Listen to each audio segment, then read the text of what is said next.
parfois, je suis tellement dure avec moi-même, je me dis, je fais déjà ça, mais je sais que si je me pousse un peu plus à la limite, je pourrais faire ça. J'aimerais chanter en allemand aussi, pourquoi pas. Hein. Ça, tu as fait beaucoup d'anglais pendant la Star Academy. Allemand, non, pas encore.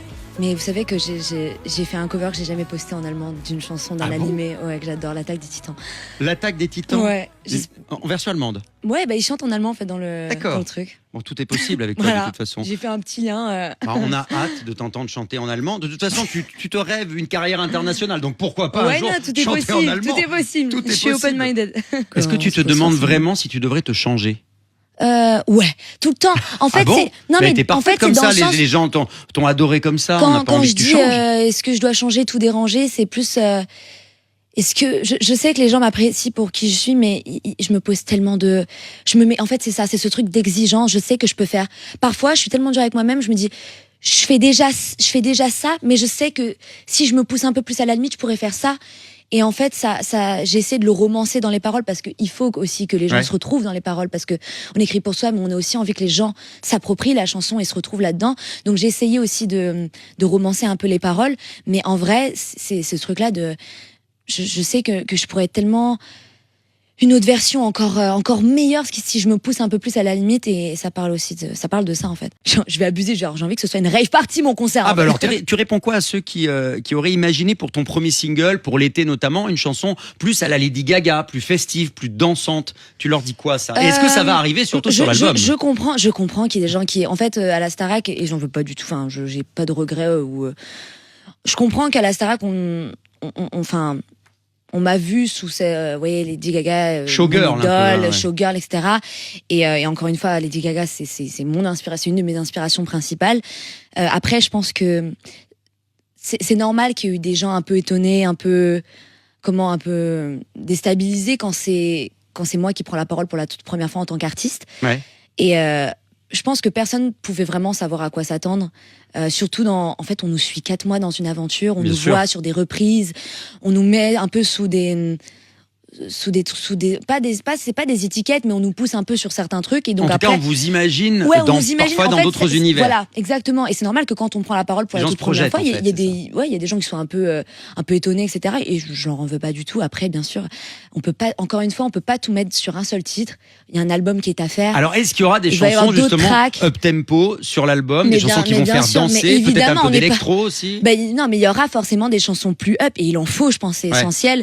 Et même moi sur ma tournée, j'ai pas envie que d'être sur des mid-tempo ou sur des j'ai envie aussi qu'il y ait des moments où on soit un peu je vais voir mon téléphone, j'avais juste des notifs WhatsApp en fait, mais sinon mon téléphone était en mode silencieux. Sinon il aurait explosé le téléphone pour le M Radio Live à Bron, c'est près de Lyon. Certains sont venus de loin, certaines avaient fait 500 km.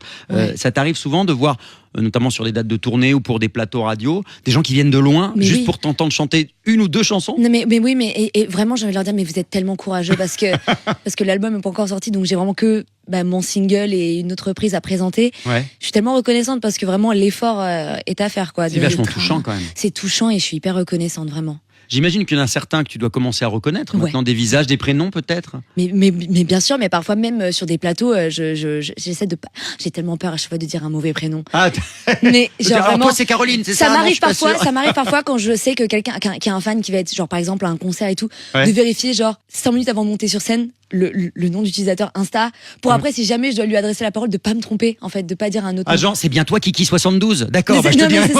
C'est génial. J'ai trop peur de me tromper à chaque fois. Mais t'imagines pas à quel point ça leur fait plaisir. Mais je suis contente, ils nous font plaisir donc c'est normal en vrai. Sur les réseaux, il y a un mouvement impressionnant. Surtout à la sortie en fait, moi je suis rentrée au château, j'avais 723 followers. J'avais pris un screen vraiment pour faire la comparaison à ma sortie. Et rappelons, c'était le mois d'octobre de l'année dernière, donc c'était il y a 8 mois à peine. Ça nous propulse tellement. Ça va, j'ai eu le réflexe en fait avant de rentrer au château d'enlever toutes mes notifs. Donc en fait donc mon public est fait de maman. Public de ménagère, comme on dit. Mais non, mais on aime. C'est parfait. Est-ce qu'il y a aussi une peur parfois de la foule? Parce qu'il faut imaginer quand même ce que ça représente. Et puis, tu es un petit modèle. Est-ce que parfois, quand tout le monde arrive et te saute dessus, est-ce qu'il n'y a pas quelque chose qui fait peur? Non, en fait, ça me fait pas peur. Mais il faut savoir que moi, de nature, je suis absolument pas tactile. Et du coup, ah oui, c'est embêtant. Genre vraiment, non mais je le dis, mais il y a pas du tout, c'est pas du tout négatif. Je suis quelqu'un de très solo de base. Et donc c'est vrai que parfois. Les gens veulent des bisous quand même. Hein. Oui, mais c'est pas un problème. Juste. T'as pas l'habitude, quoi. C'est hyper factuel que je sois genre pas du tout tactile. Mais je comprends que les fans. et envie parfois de câlins, etc. Mais en tout cas, il n'y a pas eu de crainte. Non, pas du tout. De toute façon, il y a toujours des gens de sécurité pour vous aider quand il y a vraiment beaucoup de monde devant les hôtels. Non, le public Starac est quand même éduqué, donc ça va. On n'a pas, enfin respectueux. Voilà, c'est plus que éduqué, mais quand même respectueux. Donc. Ce qui doit te faire drôle, c'est que t'as plein de jeunes filles, certaines qui ont ton âge, d'autres qui sont plus jeunes. Puis t'as des mamans, des gens plus âgés, des papas. C'est très varié. Ça doit faire bizarre quand t'as une dame de 60 ans qui te saute dessus, alors que toi tu dis, moi j'en ai 18, madame. Ça fait bizarre, non? Moi, il y avait un truc qui me faisait extrêmement rire, c'était quand on était encore au château et que je croisais des fans, par exemple sur les primes et tout, et c'était toujours des ados qui me disaient ma mère t'adore, et c'était que des ma mère t'adore. Et donc on fait le prime kick-off, je fais entrer dans la lumière, le lendemain je suis à faune. Donc entrer dans la lumière, la chanson de Patricia Cass en direct pour le lancement, pour le premier prime. Ouais, la voix était déjà là. Donc tu as eu l'extinction de voix quand? Le lendemain, en fait, faut que je raconte le lore de cette histoire-là. Ce qui s'est passé, c'était qu'on passait la semaine, vous savez, dans les hôtels une semaine avant de. En isolement, comme on dit, parce que vous ne vous croisez jamais avec les autres concurrents. Les candidats se font connaissance au moment du prime. Mais c'est ça, et c'est normal. Et 2 jours avant, je crois que je suis tombée malade au pire moment. J'avais des nausées, j'étais fiévreuse, je restais dans ma chambre, je regardais le plafond, on n'avait même pas la télé et tout. J'étais en PLS et je sentais.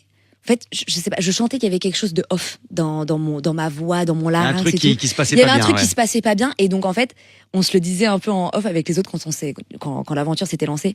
Mais pendant 48 heures, je chantais dans ma chambre d'isolement. Et je faisais que tester, entrer dans la lumière et tout. Mais genre pendant 1 heure d'affilée, pour me rassurer que j'avais encore de la voix. Ouais. Et donc, on fait le prime kick-off. Je fais entrer dans la lumière. Le lendemain, je suis à faune. J'ai dit l'aventure commence très bien pour moi. Bon, ça s'est finalement bien terminé.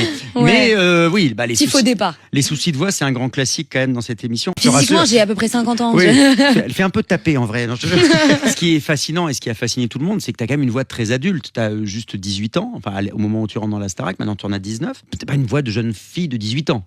Est-ce que tu te rends compte que tu as cet organe particulier quand même? Ouais, je crois que si je dis pas bêtise, je suis contralto. Je crois que c'est la tessiture la plus grave chez les femmes. Ce qui est rare. C'est une jeune femme en plus. Et donc c'est vrai qu'on m'a souvent dit que j'avais une voix. Même on m'a dit de façon générale que je faisais beaucoup plus mature que mon âge. Ouais. Ah bah tu fais plus que 18 ans. Tu faisais très. Non mais plus, je veux dire dans le. Fais pas vieille non plus. Physiquement, j'ai à peu près 50 ans. Oui. Elle fait un peu taper en vrai. Horrible. Non, c'est pas vrai, bien sûr. Horrible. Non, j'ai revu des images. En revanche, c'est assez drôle pour préparer l'émission, notamment le petit portrait. Quand on t'annonce que tu es prise, on va sonner chez toi à ta porte. T'es en larmes pendant 10 minutes. En fait, c'était un soulagement de.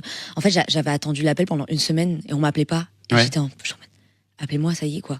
J'en peux plus. Et je marchais. En fait, avec ma mère, on avait ce truc pour se calmer, d'aller marcher tous les matins au bois. Genre avec les chiens et tout, on marchait, on allait à 8h marcher et tout. Et fallait bien s'occuper, on discutait, on était en mode. Est-ce qu'ils vont nous appeler aujourd'hui et tout? Et à un moment donné, je vois, ils m'appellent pas. Et je me dis peut-être qu'il y a une surprise, c'est pas possible. Et comme par hasard, j'avais mon meilleur ami qui m'appelait pour qu'on se voit. Sauf qu'il demande jamais à me voir. Enfin, on est très, vous savez, c'est le genre d'amitié, on n'a pas besoin de se voir et tout. Et il y avait un truc qui faisait louche, quoi. C'était un peu chelou. Il me dit, en plus, je viens chez toi si tu veux. Je suis en mode, mais jamais il va faire l'effort de venir chez WAM.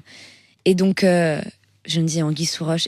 Et je l'avais en fond de pensée, ce truc de Star. T'avais raison alors. Hein. Donc évidemment, ça a été la bonne nouvelle. La bonne nouvelle. Que t'étais prise à la Star Academy.